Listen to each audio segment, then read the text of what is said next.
If you're having sex, or if you're thinking of having sex, please pay attention. Today's guests are speaking out about the truth behind STDs. Now, we've all heard the whispers and the jokes about herpes, but herpes is no joke. Almost 50 million people are infected with a strain of genital herpes. Michelle has been living with herpes for 5 long years. So, Michelle, why are you sharing your story today? Because I think it's important that people not be ashamed to have herpes. It's a very common disease. It's a virus. It's manageable. But there's such a stigma surrounding it because it's a sexually transmitted disease. How did you contract herpes? I had sex with a boyfriend one time. One time? One time. The first time we had sex, I contracted herpes. And how did you know that you were infected? Any relationship I entered or left, I always made sure to be sexually tested before I entered the relationship and when the relationship ended, because I figured entering into another relationship, it was the right and fair thing to do, to be responsible. And did you feel a symptom? Was there any type of pain or a blister? Or About a week after he and I had sex, I wasn't feeling well, and I waited another 2 weeks. And I ended up, well, I was almost hospitalized with pelvic inflammatory disease. Wow. You were misdiagnosed with a yeast infection, I was told that I had an external yeast infection. And I ended up having a blood test, a Western blot.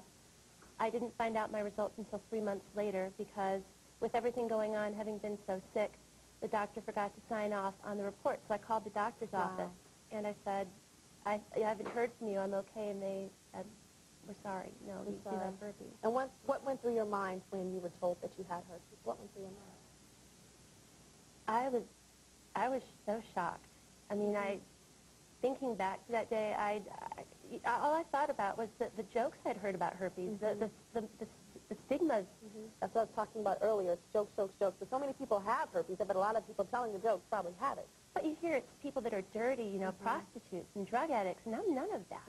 And then I find out I have herpes, and I cried.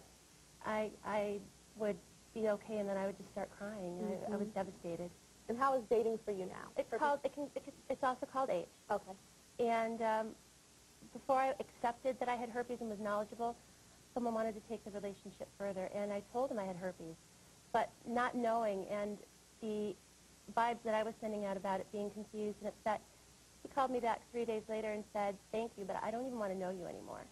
What?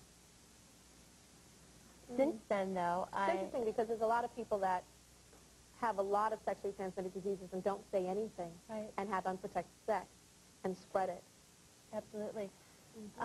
You know, in this audience, statistically, they say that, you know, 25% of the people in this audience probably have herpes, and of that, 90% do not know.